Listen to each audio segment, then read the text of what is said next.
सूत जी महाराज नैमिषारण्य में 88,000 शौनकादि ऋषियों को श्रीमद् भागवत की कथा सुना रहे हैं और 88,000 ऋषि बैठ के सुन रहे हैं। बोले जब युग का प्रभाव, खास करके कलयुग का प्रभाव होता है तो जीव आसुरी प्रवृत्ति की तरफ खिंच जाते हैं। इनको वापस देवी संपदा संपन्न कैसे बनाया जा सकता है, ये प्रश्न ऋषियों का था। तो सूत जी महाराज ने कहा कि श्रीमद् भागवत की कथा सुनते सुनते कोई भी असुरी प्रवृत्ति का व्यक्ति भी धीरे धीरे धीरे धीरे सज्जन बन जाता है। मैंने मेरी आंखों से देखा, हजारों लोग जो शराब वराब पीते थे, कथा सुनते सुनते वो साधु बन गए, भक्त बन गए, बड़े बड़े मंडलेश्वर महामंडलेश्वर बन गए। ये कथा ने उनको कहां से कहां उठा करके पहुंचा दिया।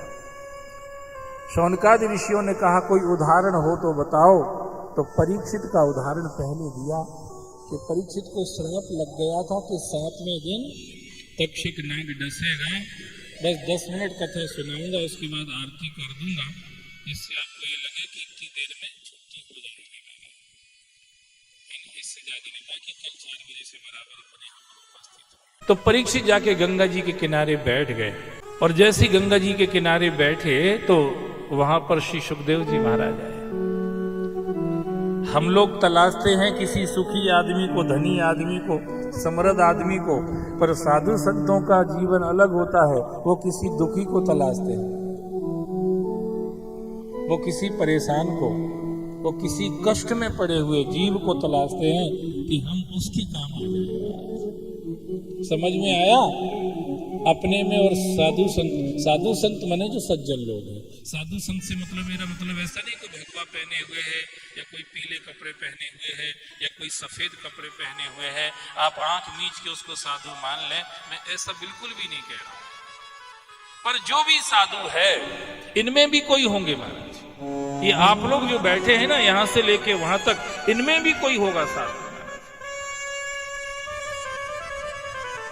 इन कपड़ों में ही कोई साधु हो सकता है।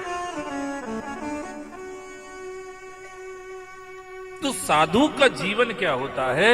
वो दुखी को ढूंढता है, वो परेशान को ढूंढता है। उसको मालूम है कि अगर मैं इनके काम आ सकूंगा तो मैं धर्म रूपी धन की कमाई कर लूंगा। और धर्मो रक्षति रक्षिताः, ये धर्म ऐसा धन है जो हर कदम पर हमारी रक्षा कर सकता है। जेब में रखा हुआ पैसा धरा हो तो भी एक्सीडेंट हो जाता है, पर धर्म आपके पास है तो एक्सीडेंट होकर के भी आप सुरक्षित निकल जाते हैं महाराज। ये धर्म की पूंजी है। जो इस बात को जानते हैं वो इस कमाई में लगे रहते हैं। श्री सुखदेव जी महाराज आए, परीक्षित के पास आ गए। हजारों लोग थे रास्ते में, किसी के यहां नहीं रुके, परीक्षित के पास आए। उनको पता है कि इस समय सबसे ज्यादा अगर चिंतित दुखी कोई व्यक्ति है तो परीक्षित है, जिसको श्राप लगा है कि 7वें दिन तक्षक नाग डसेगा। वहां आए श्री सुखदेव जी महाराज। देवताओं को पता चल गया अब यहां भागवत अमृत बरसेगा, तो देवता भी अमृत का कलश लेके वहां पर आए और सुखदेव जी महाराज से कहा कि महाराज अपन ऐसा करते, एक्सचेंज कर लेते।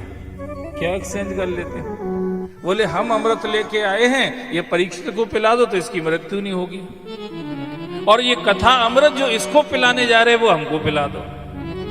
सुखदेव जी ने कहा अगर तुम्हारा सामान मजबूत होता तो अदला बदली काहे को करते? इसका मतलब है तुम्हारे सामान में कुछ मिस्टेक है, इसलिए तुम बदलने आए हो। बोले हाँ महाराज, मिस्टेक ये है कि हम इसको पी के अमर तो हो जाते हैं, पर लड़ाई झगड़ों से नहीं बच पाते, छल कपट से नहीं बच पाते हैं, राग द्वेष से नहीं बच पाते हैं, बेईमानी से नहीं बच पाते हैं। और दुनिया अपने आप में दुखालयम अशाश्वतम जगत, ये दुख का घर है संसार, इसमें फंस जाते हैं।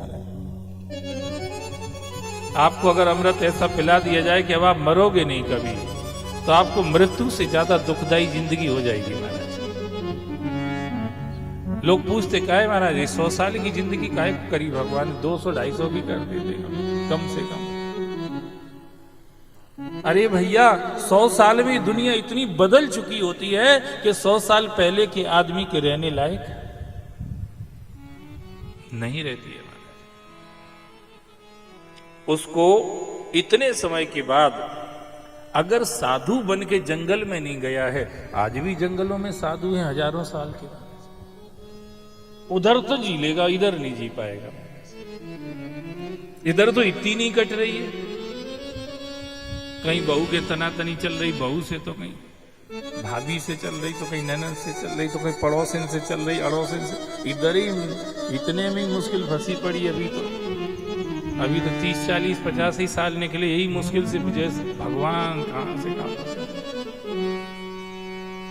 अब बताइए 100 साल पूरा जियोगे, फिर कहोगे संसार, काय का संसार, तुम्हारा मन ही नहीं लगेगा यहाँ पे, तुम खुद मरना चाहोगे और मुश्किल पड़ जाएगी अगर अमृत पी लिया मर नहीं पाए तो। इसलिए भगवान ने जो कुछ भी डिसीजन लिए हैं वो बिल्कुल करेक्ट है, एक्सेप्ट करो बस। 100 साल की उन्होंने बहुत सोच समझ की उम्र बनाई है। सतयुग में कहते 1,00,000 साल की बना देते थे, त्रेता युग में 10,000 साल की बना देते थे, द्वापर में 1,000 साल की बना देते थे, कलयुग में 100 साल की बात रखी है, क्योंकि कलयुग आते आते दुनिया का संकट बढ़ जाता है, कठिनाइयां बढ़ जाती हैं, जीवन जीना दूभर हो जाता है, हर चीज दूषित हो जाती है, भोजन दूषित हो जाता है,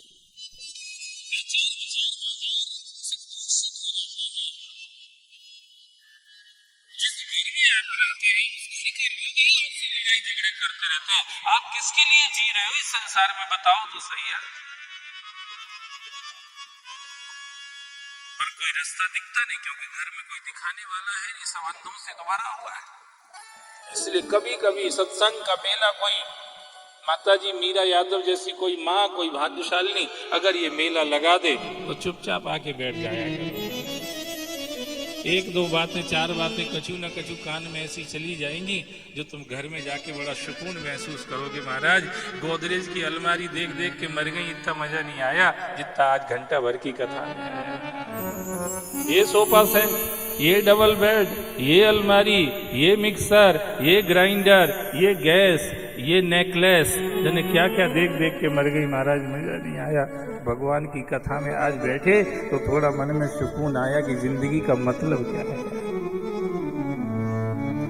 आज ने सब पर भारी पड़ रही है भगवान की कथा। ये घर में रखे हुए सामान जड़ हैं, पर भगवान की कथा चैतन्य है, ये ज्ञान है, ये अमृत है।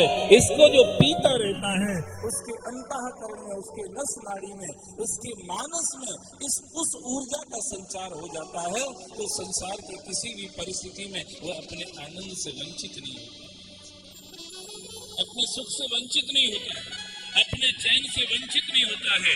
आप भागवत में सुनते हैं 56 करोड़ यादव लड़ के मर रहे थे, श्री कृष्ण पीपल के पेड़ के नीचे बैठे मुस्कुरा रहे थे।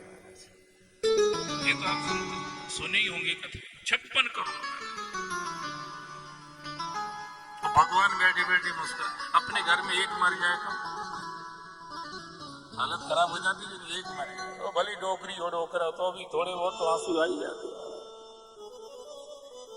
वहां 56 करोड़ यादव, बूढ़े से लेके बच्चे तक सब मर रहे आंखों के सामने, और भगवान पीपल के पेड़ के नीचे बैठे पांव का पंजा हिला रहे, नहीं मुस्कुरा रहे, कुछ फर्क ही नहीं पड़ रहा। भगवान को किसी ने पूछा कि आप तो मुस्कुरा रहे, आपको कुछ फर्क ही नहीं पड़, बोले मुझे मालूम था जो होया है सोई जो राम रच राखा, ये होना है, तो जो होना है उसको हम टाल तो सकते नहीं है, तो टाल नहीं सकते तो फिर रोने से क्या फायदा। उसको देखो, उसको अनुभव करो, उसको स्वीकार करो, इसी में भलाई है।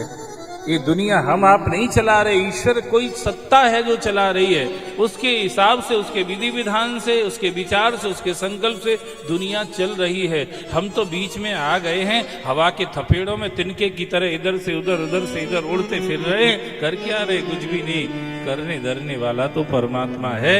उसने आपको जन्म दे दिया, उसने आपको जवानी दे दी, वही आपको बुढ़ापा देगा और वही एक दिन आपको मृत्यु दान भी कर देगा। सब कुछ उसके हाथ में है। इसीलिए संसार में रह रहे हो तो किसी और के होकर के नहीं, जिसका संसार है उसके होकर के रहो।